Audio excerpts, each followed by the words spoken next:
You won't sleep after watching this. The true story of the Jinn in Willow Creek. We thought it was just the house, but it was never the house. It was what lived beneath it, and once it sees you, it never lets you go. Chapter 1.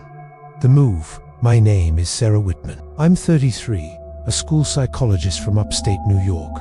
I'm not the kind of person who scares easily. I work with troubled teens, broken families, and trauma survivors. My job requires calm, logic, and grounded thinking, so I never believed in the supernatural. Not ghosts, not demons, and certainly not Jinn. I wish I had listened to the pit in my stomach instead, until it came for us. My husband, Tom, is a history professor. We were both tired of the city, so when we found an old Victorian house in a quiet rural town called Willow Creek, it felt like the perfect escape. It was surrounded by woods, with only 2 neighbors within a mile. The house needed work, but it had charm-carved wooden banisters, antique windows, a clawfoot tub, and best of all, it was affordable. Too affordable. Tom brushed it off, saying maybe it was due to property taxes or the town's declining population. We moved in with our 6-year-old daughter, Emily, in the spring. It took less than a week for things to feel ... wrong. Chapter 2. Something in the walls. When I asked her who she was talking to, she said, the first thing we noticed were the soft tapping in the walls, sometimes at night, sometimes during the day. It whispered in a voice made of sand and smoke, always the same phrase. At first, we thought it was rodents, but no traps ever caught anything. Then Emily started talking to someone in her room. We assumed it was an imaginary friend. Kids do that. One night I overheard her whisper, "No, I don't want to go in there." Mommy said not to. The lady in the ceiling. The wooden boards were cool to the touch, but the paint on the walls had started to peel, curling like it had been burned from the inside. But every night, she'd cry and beg not to sleep in her room. "She's going to take me. She says she wants a new skin." I nearly dropped the laundry basket. Most families never lasted more than a year. Several had gone missing entirely, no explanations. No bodies, just ... gone. I asked what she meant. Emily pointed to a narrow attic hatch above her bed, one I didn't even realize was there. "She lives up there. She's always watching me." Tom said it was just Emily adjusting to the move. Stress, new home, new environment. Chapter 3. The Burnt Room. About 2 weeks in, I started having the same dream every single night.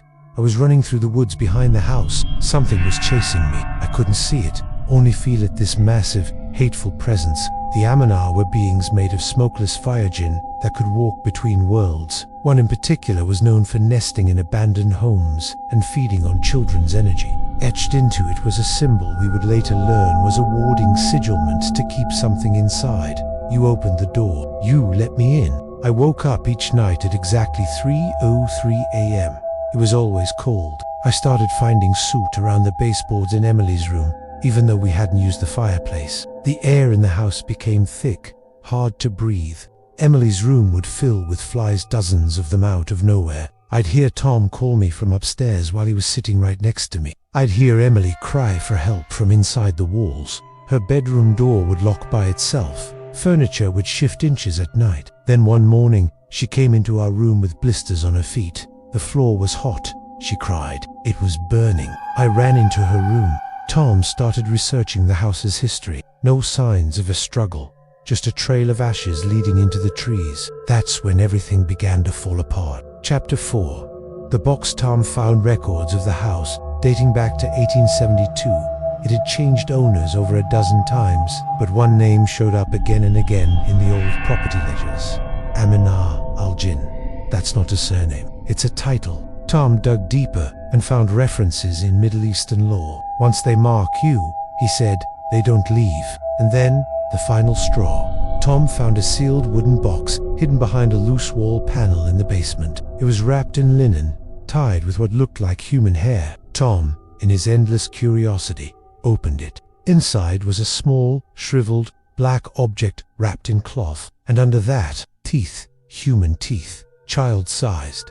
That night, everything changed. Chapter 5. It woke up. He came the next day with prayer beads, incense, and holy water. Within minutes, pictures fell from the walls, dishes exploded in the sink, and a scream erupted from the vents, a scream that sounded like Tom and Emily both at once. The moment he stepped through the door, The house groaned like something inside was angry. From that moment on, we stopped pretending it wasn't real. The knocking turned to pounding. Mirrors started cracking.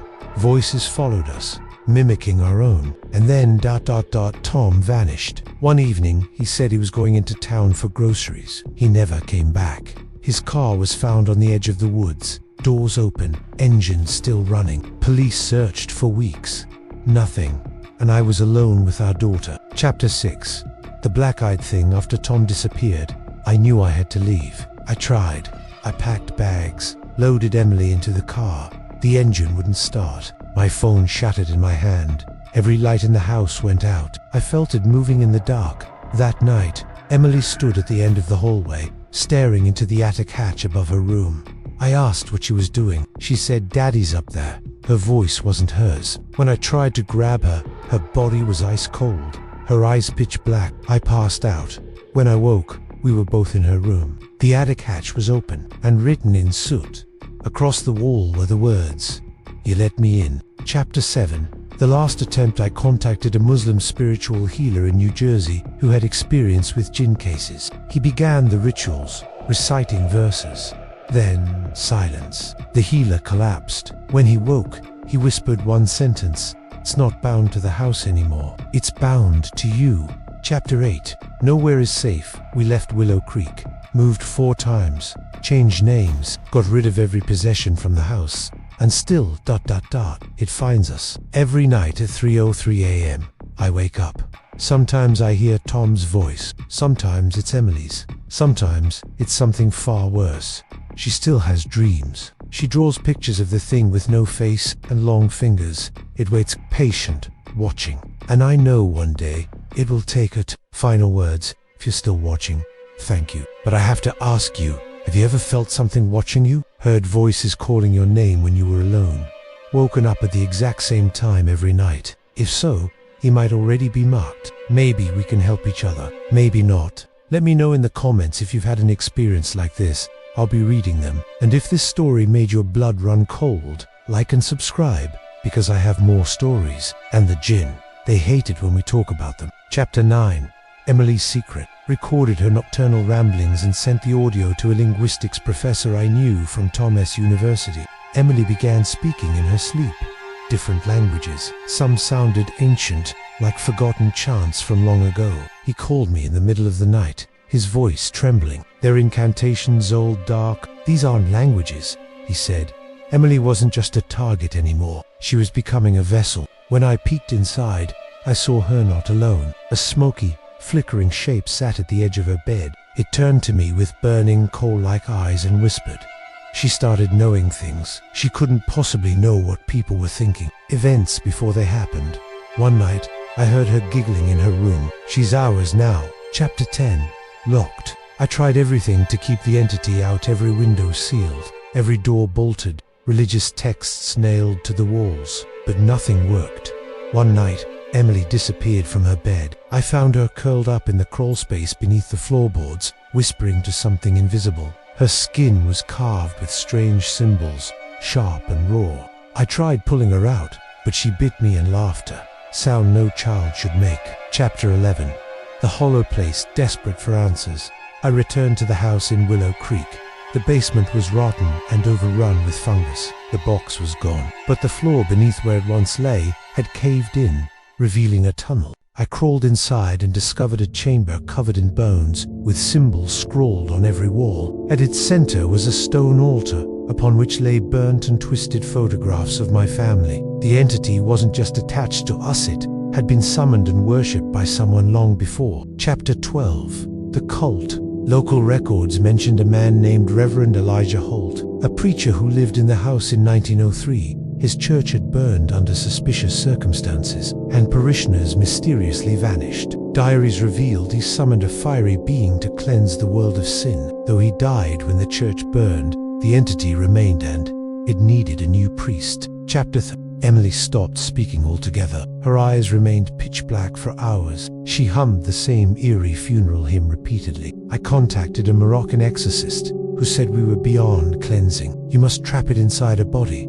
then destroy that body," he said. He gave me a dangerous ritual the only way to save her. Chapter 14. The Binding. At 3:03 a.m., I began the ritual. With fire, salt, a blood-drawn sigil, and utter silence, I called to the Jinn. Emily writhed and screamed, hovering above the ground, her voice shifting through multiple tones. The house shook violently. Then, silence. She collapsed. I thought she was gone. But then, her eyes opened green. Her own eyes. She whispered, "Is it gone?" Chapter 15. The final knock. We moved far away and changed our names. Emily attends therapy. She doesn't remember much, but I do, because every night at 3:03 a.m., I wake up. Last night, I found a note on my mirror, written in suit, "Not yet."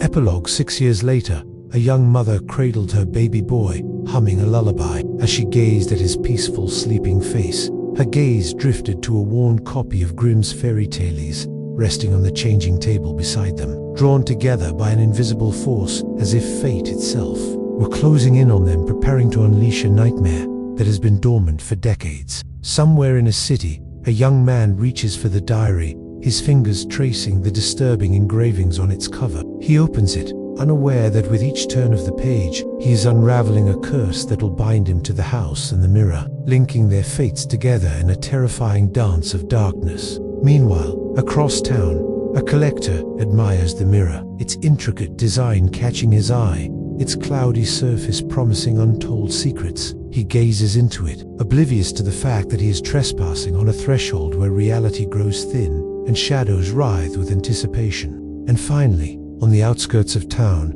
the house awaits, its facade crumbling, its inhabitants gone, but their spirits lingering within its walls. Each room echoes with their pain and despair, each floorboard creaking under the weight of their unspoken terror.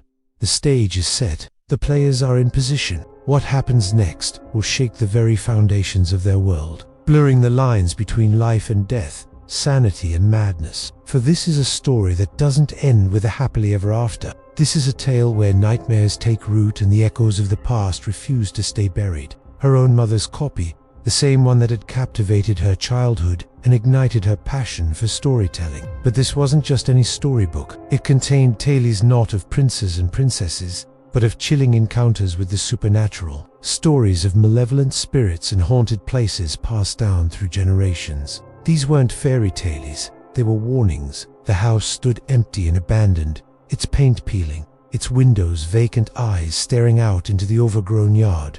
No one dared enter. Whispers spread like wildfire about the house's dark history, tales of the mysterious family who vanished without a trace, leaving behind only a haunting memory and a front door left open, just a crack as if inviting the world to step inside and share their fate.